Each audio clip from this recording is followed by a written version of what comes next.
Episode 52। राहत को पता चला वश बारे में। मोना तेजपाल के ऐसे करने से पहले तो गुस्सा होती है, फिर खुद को जैसे जैसे शाम करके उसके पास आ जाती है, जिसे तेजपाल और भी भड़क जाता है। वह गुस्से भरी आवाज में लगता है, अब तुम्हारी कोई गर्मी पूरी करने के लिए नहीं रहा जो मेरे पास आ गई हूँ, निकलो यहाँ से। मोना पहले तो तेजपाल की बात पर गुस्सा हो रही है, फिर अपने गुस्से को जैसे शांत करके गहरी सांस लेकर, ओ रियली हबी, तुम्हें क्या लगता है तुम मुझसे ऐसी बात करो फिर तुमने उसे सच में चली जाऊंगी? तुम अच्छे से जानते हो कि नहीं कर सकते हो, फिर भी तुम मुझसे ऐसी बात कर रहे हो। That's not fair baby, know my sugar daddy right.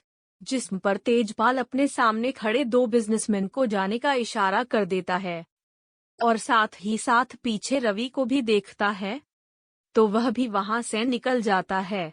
सभी के जाने के बाद मोना अपने हाथों में ड्रिंक का ग्लास लिए तेजपाल के साइड में आकर बैठ जाती है। वह एक के ऊपर दूसरा पैर डाले मुस्कुराते हुए, तुम अच्छे से जानते हो कि हमारी शादी किस वजह से हुई है, और वैसे भी तुम्हें जो चाहिए वह तो मैंने तुम्हें दे दिया है, तो मुझे नहीं लगता कि मिस्टर महेश्वरी को मेरी लाइफ में इन्वॉल्व होने की जरूरत है। मोना के बदले तेवर को देखकर तेजपाल उसकी कलाइयों को पकड़कर अपनी तरफ खींचकर उसकी आंखों में देखकर, मोना यह मत भूलो कि आज जो तुम यहाँ पर हो ना वह मेरी ही बदौलत हो, और वैसे भी तुम अच्छे से जानती हो कि मैं क्या क्या कर सकता हूँ। तुम्हें जो करना है वह तुमने कर दिया, अब मेरी बारी है। मुझे क्या करना है मैं करके ही रहूं, और एक बात अच्छे से याद रखो कि तुम महेश्वर खानदान की बहू, जहां पर मेरा बेटा है प्रेसिडेंट है और दूसरा बेटा बिजनेसमैन है। अगर लोगों को यह पता चला कि एक प्रेसिडेंट और एक बिजनेसमैन की मां किसी और के साथ मुंह काला कर रही है, तो वह तुम्हें किस नज़र से देखेंगे। और वैसे भी मोना डार्लिंग, मैंने जो तुम्हें औकात दी है ना वह तुम्हें कोई और देता भी नहीं, तो बेहतर यही होगा कि अपनी औकात में रहो। कहते हुए तेजपाल मोना की कलाइयों को छोड़कर वहां से गुस्से में चला जाता है। वही मोना सोफे पर गुस्से का घूंट पीकर बैठ जाती हैं। कल जो हुआ उसे याद करके उसके अंदर एक आग का सैलाब उठने लगता है। मोना सामने पड़े सारे सामान को टेबल से नीचे गुस्से में फेंककर गुस्से में पागलों की तरह चिल्लाते हुए, वश महेश्वरी, तुम्हें तो मैं छोड़ूंगी नहीं।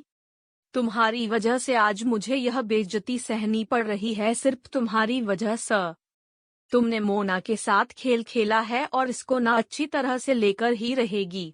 कहते हुए मोना गुस्से में चिल्लाने लगती है और उसके चिल्लाने की आवाज वहां खड़े सारे सर्वेंट सुन रहे थे, पर अभी वहां पर ज्यादा ध्यान न देकर अपने कामों में लग जाते हैं, जैसे उन सभी के लिए यह कोई नॉर्मल बात हो।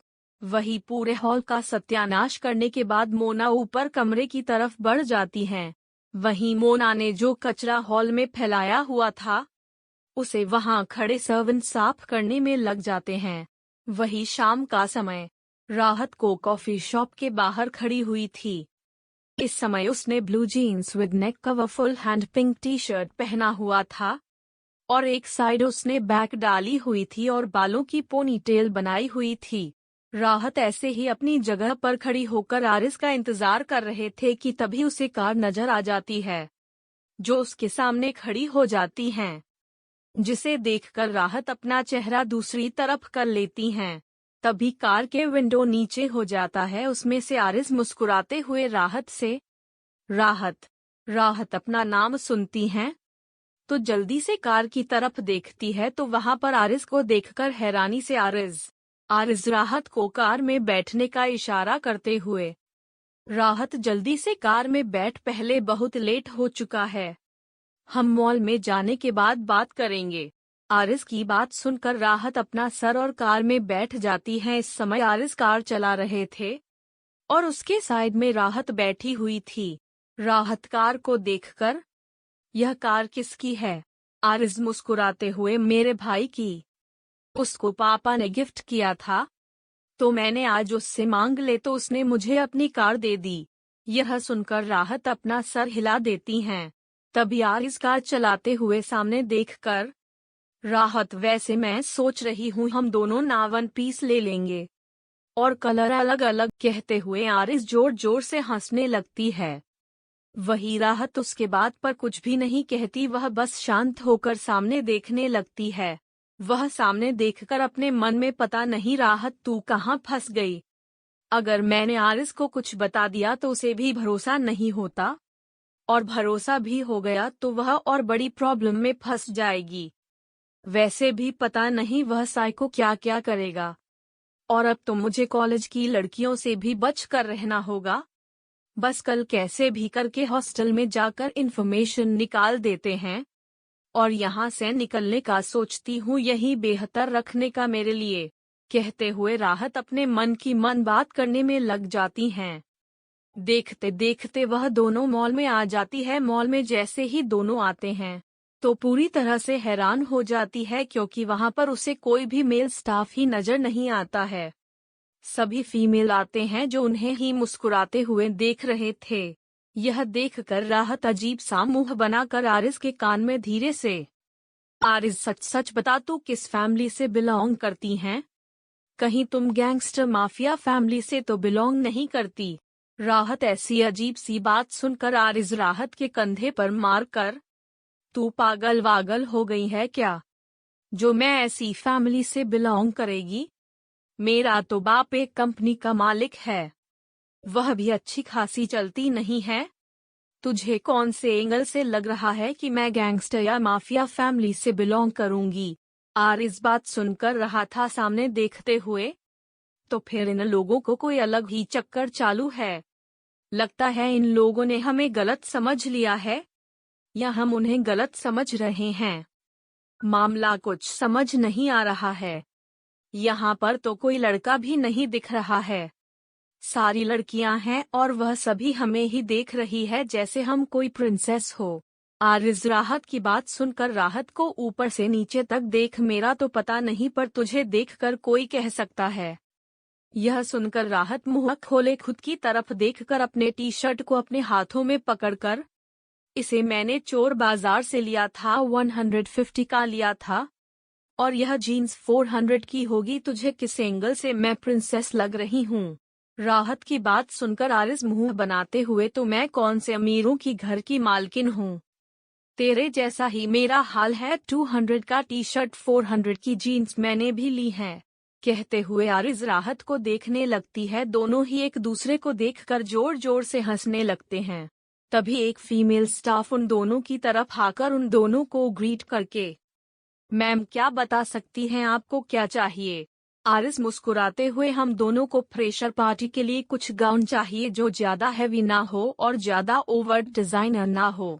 आरिज़ की बात पर वह फीमेल स्टाफ अपना सर हिलाकर राहत को देखती है जो मॉल देख रही थी। इस समय मॉल में बहुत ही कम लोग थे, अगर देखा जाए तो कम से भी बहुत ही थे, जिससे राहत को बहुत हैरानी हो जाती है। राहत चारों तरफ देखते हुए उस फीमेल स्टाफ से, आज हॉलिडे है क्या, मतलब यहाँ पर कोई दिख नहीं रहा है? राहत के इस बात का जवाब फीमेल मैनेजर मुस्कुराते हुए, मैम ऐसा सब कुछ नहीं है, बस कुछ काम की वजह से मॉल को कुछ वक्त के लिए खाली रखा है, तो फिर हमें भी बाद में आना चाहिए, कहते हुए राहत उस फीमेल मैनेजर की तरफ देखती है। राहत किस बात पर मैनेजर जल्दी से अपना सरनामे हिलाते हुए, नहीं मैम ऐसी कोई बात नहीं है, आप आ सकती हैं, वैसे ही हमारा ऑलमोस्ट काम हो चुका है। आरिज़ राहत के कंधे पर हल्का सा मार कर, अब मेरे सवालों की पोटली मुंह बंद करो, जल्दी से हम लोग शॉपिंग कर लेते हैं, वैसे भी बहुत सारा काम बाकी है और तुझे पता है मेरे पास बिल्कुल भी वक्त नहीं है, चल जल्दी से। इस पर राहत अपना सर हिला देती हैं। आरिज़ के साथ फीमेल क्लॉथ सेंटर की तरफ चली जाती है, जहां पर उसे बहुत सारे गाउन्स मिलते हैं। वह एक एक करके देखने लगती है। अभी एक फीमेल स्टाफ राहत के सामने एक गाउन को आगे करके, मिस आप इसे एक बार ट्राई कर लीजिए या आपके ऊपर बहुत ही अच्छा लगेगा। फीमेल स्टाफ की बात सुनकर आरिज़ भी उस गाउन को देखने लगती है, जो बहुत ही खूबसूरत था। वह हाथ के कंधे पर हाथ रखकर, हाँ राहत एक बार ट्राई कर ले, बहुत अच्छा है, तेरे ऊपर बहुत अच्छा लगेगा। राहत उन दोनों की बात सुनकर अपना सर हिला देती हैं और उस गाउन को अपने हाथों में ले लेती है। जिससे वह फीमेल स्टाफ एक गहरी सांस लेती है, जैसे उसने एक बड़ा काम कर लिया हो और वह एक नजर ट्रायल रूम को वह दूसरी फीमेल स्टाफ आरिस के हाथों में एक गाउन देखकर, मैम आप इसे ट्राई कीजिए, यह बहुत अच्छा है, ये आपको पर बहुत ही खूबसूरत लग रही। यह सुनकर आरिस अपना सर हिला देती हैं और उस वन पीस को लेकर राहत जिस ट्रेन में गई है उस रूम को देखने लगती है। तभी दूसरी वाली फीमेल स्टाफ, मैम आप एक काम कीजिए, हमारा दूसरा ट्रायल रूम यहाँ से कॉर्नर सेट पर है, मैं आपको दिखाती हूँ, अब वहाँ जाकर ट्राई कीजिए। कहते हुए वह दोनों ही वहाँ से आरिस को अपने साथ ले जाते हैं। वह शॉप पूरी तरह से खाली हो चुकी थी। वही राहत ट्रायल रूम को एक नज़र देखते हैं, फिर एक गहरी सांस लेकर उसका उनको लिए अपने साथ ट्रायल रूम में चली जाती हैं। जैसे ही वह ट्रायल रूम में चली जाती है, उसे बहुत ही अजीब लगता है, क्योंकि ट्रायल रूम बहुत ही बड़ा था और उसके बीचों बीच एक पर्दा लगाया हुआ था। राहत ज्यादा ना सोचकर अपने कपड़े निकालने में लग जाती हैं।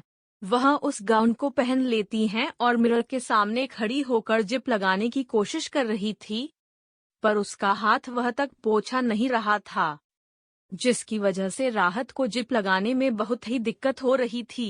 राहत एक गहरी सांस लेकर जैसे ही दरवाजे की तरफ जाने ही वाली थी कि तभी उसके कंधे को कोई पकड़कर मिरर के सामने खड़ा कर देता है, जिससे राहत अपनी आंखें बड़ी बड़ी कर लेती है।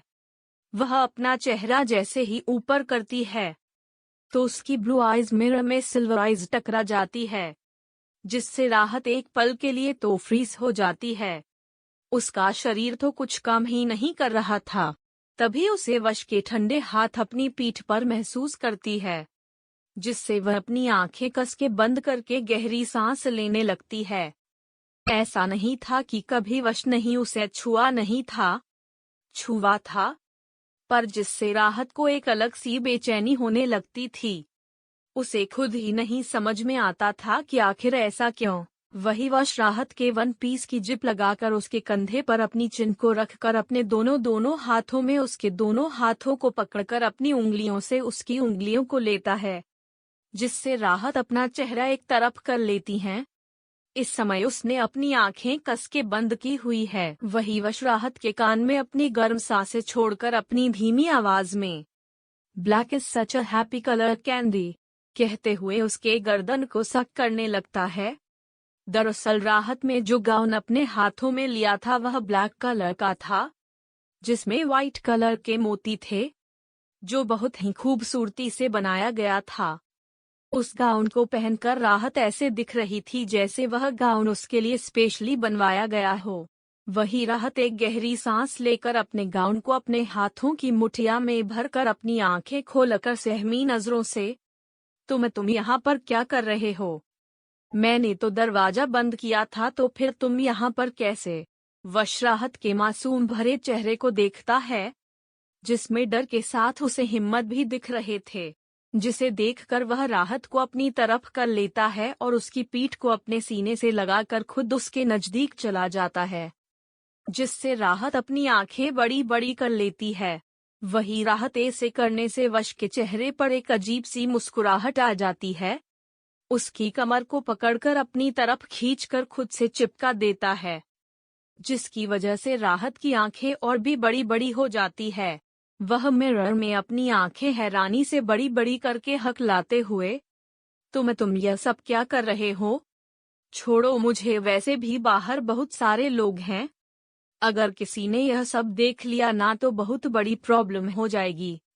ऊपर से मेरे दोस्त भी बाहर है, अगर उसने सब देख लेंगे तो पक्का वह मुझे गलत समझेंगे। इसके लिए बेहतर यही होगा कि मुझे छोड़ दो, वरना क्या कैंडी, वरना क्या तुम क्या कर सकती हो मेरे साथ? आई एम ऑल योर, तुम जो करना चाहती हो वह मेरे साथ कर सकती हूँ। मैं बुरा नहीं मानूंगा, आफ्टर ऑल मैं मौसम और प्यारा हूँ ना।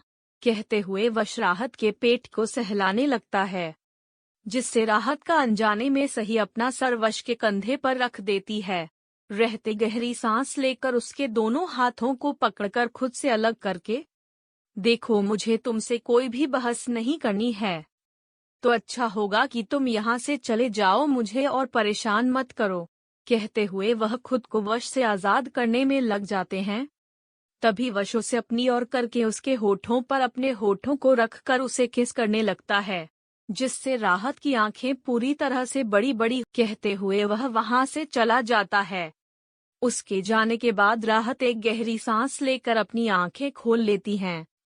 वह मिरर के सामने खड़ी होती है। इस समय उसके होठ पूरी तरह से खराब हो चुके थे। उसके होठों पर जो उसने पिंक लाइट लिपस्टिक लगाई थी वह उसके होठों से बाहर आई हुई थी, और उसके होठ हल्के हल्के सूजे भी हुए थे, जिन्हें देखकर राहत अपने हाथों की मुठ्ठियां बना लेती हैं।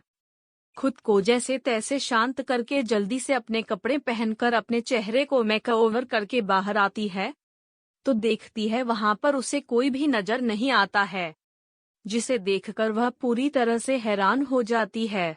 राहत चारों तरफ देखते हुए खुद से, आखिर ये आरिस की बच्ची कहाँ पर चले गए? पर जो भी हो अच्छा है यहाँ पर नहीं है। अगर उसने उस साइको को देखा होता तो पक्का सवालों की पूरी लिस्ट ही मेरे सामने कर देती। अब कुछ भी करके मुझे साइको से दूर तो रहना ही पड़ेगा। और अब तो पता चला कि कॉलेज की लड़की है, उसके पीछे पागल है। तो अब तुमसे दूर ही रहना है, हे भगवान बचा लो मुझे। कहते हुए राहत ऊपर की ओर देखकर रोनी सी शक्ल बनाकर देखने लगती है। तभी वहां पर मैनेजर आ जाती है। वह राहत के सामने अपने हाथ आगे करके, मैम यह ड्रेस में पैक करती हूँ, तब तक आप वेटिंग एरिया में जाकर जूस पी लीजिए। कहते हुए मुस्कुराकर हाथ के हाथों से ड्रेस ले लेती है और बिना राहत की कोई भी सवाल को सुने वहां से चली जाती हैं। वही राहत जो अपना मुंह बोलने के लिए खोलने वाली थी कि तब तक वह मैनेजर भी वहां से जा चुकी थी। जिस एक की मात्रा देखकर राहत खुद से है, आखिर यह सब हो गया रहा है मेरे साथ? पता नहीं, ऐसा लग रहा है यह सब जो हो रहा है वह मेरे लिए ही है सब। और मुझे समझ नहीं आ रहा है कि ट्रायल रूम में वह साइको कैसे आ सकता है, और मॉल का ऐसे खाली होना और यहाँ पर किसी का ना होना, यह कोई कोइंसिडेंस बिल्कुल भी नहीं हो सकता। भगवान जी, आखिर ऐसा क्या किया है मैंने जो आपने मेरे कुंडली में शनि की जगह साइको को डाल दिया है? लोगों की कुंडली में शनि आता है पर मेरे की कुंडली में तो साइको आ गया है। वह भी ऐसे कि चाहे कितने भी पूजा करो भगवान की सीढ़ियां चोर उनके सामने अपना सर फोड़ दूं, फिर भी नहीं जाएगा। अब तो लगता है कि राहत तो गई। कहते कहते वह सोफे पर आकर बैठ जाती हैं। अपने दोनों हाथों से अपने सर को पकड़कर उसे दबाने लगती हैं। तभी वहां पर दो फीमेल स्टाफ उसके लिए जूस और फ्रूट्स दोनों ही टेबल पर रखकर बिना कुछ बोले वहां से चले जाते हैं।